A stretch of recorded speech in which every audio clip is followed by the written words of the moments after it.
Hello everyone. देखो हम जो पढ़ने वाले हैं वो है universal law of gravitation constant. एक साइड एक m1 मास रखा हुआ है, एक साइड एक m2 मास रखा हुआ है, दोनों के बीच में कोई डिस्टेंस r रखी हुई है। तो फोर्स जो अप्लाई होने वाली है directly proportional product of masses inversely proportional to square by distance. और एक g कांस्टेंट आता है, g कांस्टेंट की वैल्यू होती है 6.67 × 10⁻11 न्यूटन मीटर स्क्वायर पर kg square. As it is याद कर लो, हेनरी कैवेंडिश का नाम आएगा जब भी ग्रेविटेशन कांस्टेंट की बात आएगी। 1790 में डेवलप किया था, जून का महीना। दूसरी बात, कंजर्वेटिव नॉन कंजर्वेटिव फोर्स मैंने पढ़ाया था। कंजर्वेटिव फोर्स मैंने बताया था वर्क डन जो होता है वो ज़ीरो होता है और independent of the path of the work होता है। जब भी हम बोलेंगे वर्क डन इंडिपेंडेंट वर्क ले होगा, ठीक है। और जितने भी कंजर्वेटिव फोर्सेस, सारे फोर्स कंजर्वेटिव फोर्स, सिर्फ एक फोर्स की पाथ पे डिपेंड करता है, नॉन कंजर्वेटिव फ्रिक्शनल फोर्स है, बस याद रखना। याद रखिए स्प्रिंग फोर्स भी कंजर्वेटिव में आ गया। दूसरा इलेक्ट्रोस्टैटिक फोर्सेस, दो चार्जेस है, सेम डिस्टेंस है, F = Q1 Q2 upon r square. के कांस्टेंट की वैल्यू बढ़ जाती है 1/4 पाई एप्सिलॉन। इसकी वैल्यू होती है 8.854 × 10⁻12, ठीक है, मैंने बता रखा है।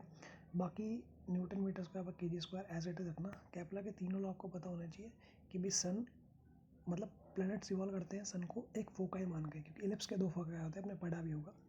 दूसरी बात, जो लाइन ज्वाइन करती है प्लैनेट्स को, यानी कि equal area and equal interval of time, ये होता है, सिंपल सी बात है, ठीक है। उसके बाद third law d square r³ के बराबर है, कि जो cube of the mean distance from the sun is proportional to square of time. अब देखिए मरकरी का सबसे नियरेस्ट प्लैनेट 88 डेज का रेवोल्यूशन है और नेपच्यून का 165 ईयर्स का रेवोल्यूशन है। ये थोड़ा सा नॉर्मल ज्योग्राफी का क्वेश्चन हो गया।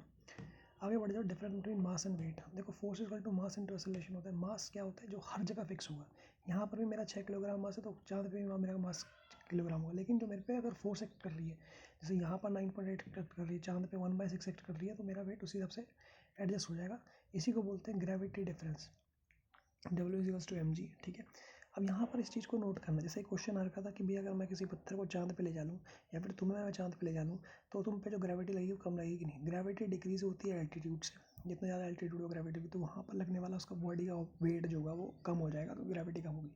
दूसरी बात, ग्रेविटी जो होती है पोल्स पे मैक्सिमम होती है। मान लो मैं आपको पोल्स पे ले गया तो आपका वेट पोल्स पे ज़्यादा होगा, कि मास इंटू जी ग्रेविटी होती है, ग्रेविटी की वैल्यू ज़्यादा हो जाएगी, टी वह 10 हो जाएगी अप्रॉक्सीमेटली जी, ठीक है। और gravity of the moon is 1/6। अगर कल के दिन आपका वेट 60 किलो अगर यहाँ पर है तो चांद पे 6 किलो हो जाएगा।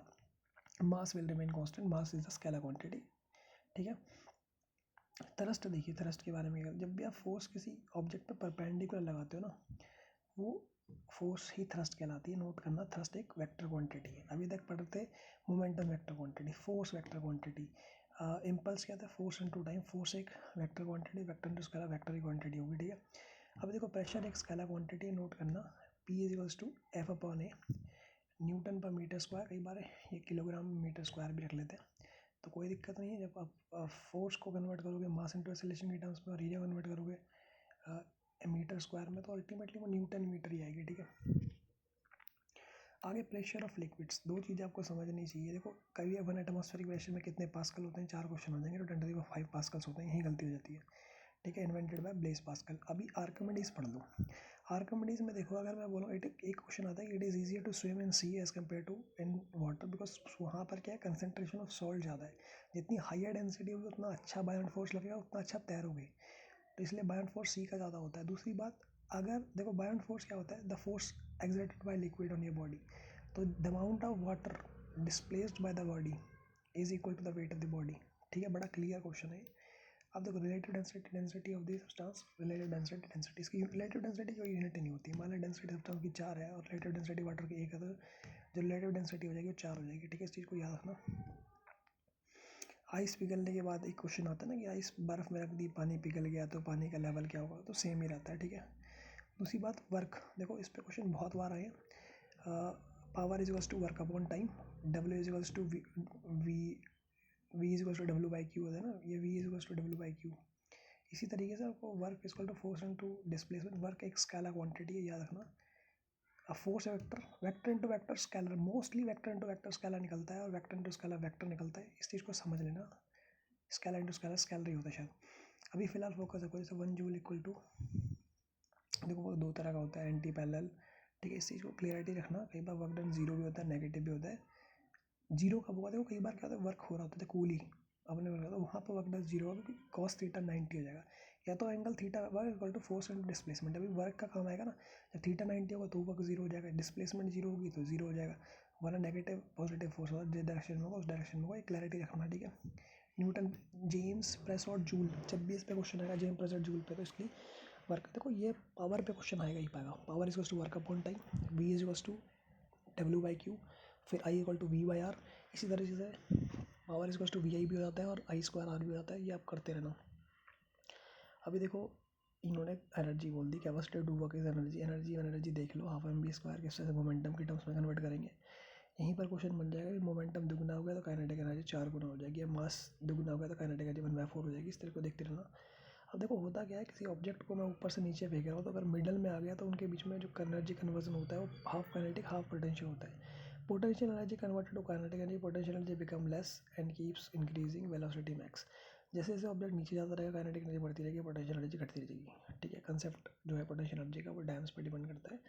ये आप साफ एग्जांपल देख सकते हैं। अब आता है law of conservation energy, energy neither can converted from one form to another. जैसे मैं बोल रहा हूँ तो मेरी जो कितना मैंने खाया पिया है, केमिकल एनर्जी या फिर मेरी ऑडियो एनर्जी जो हो रही है वो कन्वर्ट हो रही है किसमें, मतलब एक तरीके से ऑडियो एनर्जी में कन्वर्ट हो रही है मेरी केमिकल एनर्जी जो मैं बोल रहा हूँ। डायनामो को देख लो, मैकेनिकल टू इलेक्ट्रिकल, मोटर होगी तो electrical to mechanical, generator mechanical to electrical ही जाता है, microphone electrical to sound energy, loud speakers electrical to sound energy. ये क्लियरिटी होगी। देखो power equals to work upon time होता है, इसकी यूनिट वॉट होती है। देखो rate of change of velocity is acceleration, rate of change of momentum is called, मतलब जब rate of change of velocity is acceleration, rate of change of momentum P. Horse power पे question आ सकता है, 1 kilo watt hour 1000 watt, horse power is equals to 0.7। इसमें जो आपको चीज़ सीखनी है वो बिल निकालना सीखना है, तो वो देख लोगे तो आपका काम ही हो जाएगा। एक वीडियो पड़ी हुई है वो जरूर दिखाऊंगा आपको, रुक जाओ अभी। बल्ब फिलामेंट देख लो, ठीक है। गैलीलियो, देखो ऑनलाइन में क्वेश्चन कैसे आएंगे, Galileo was the first to include vacuum object fall with the same एसल। देखो गैलीलियो ही सबसे पहला बंदा जिसने बोला कि भाई एक काम करो, अगर लोहे और इसको फर को भी फेंकोगे तो लोहा नीचे आ जाएगा, लेकिन वैक्यूम में ऐसा होगा। वैक्यूम के बारे में गैलीलियो ने बताया है। हाफ वाला मैं बता चुका हूँ, mass surface moon, the mass of surface moon. आगे देखिए मून इज टेकन माउंटेन, ये बता चुका, एल्टीट्यूड का कॉम्बिनेशन है। लिफ्टिंग अप एंड डाउन, ये एक रेक्टिलिनियर मोशन का एग्जांपल है। देखो सबसे पहली बात, कई बार ना परेड वाली आर्मी होगी तो रेक्टिलिनियर मोशन शो करेगी, फ्री फॉल ऑफ ऑब्जेक्ट ये भी रेक्टिलिनियर मोशन शो करेगा। तो क्लैरिटी रखना, oscillating motions to and fro follow the same path, periodic motion follow the same particular interval time.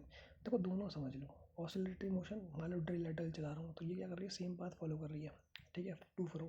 Periodic motion होता है equal inter of time, periodic motion में time का involvement आ जाता है, बस खत्म कहानी।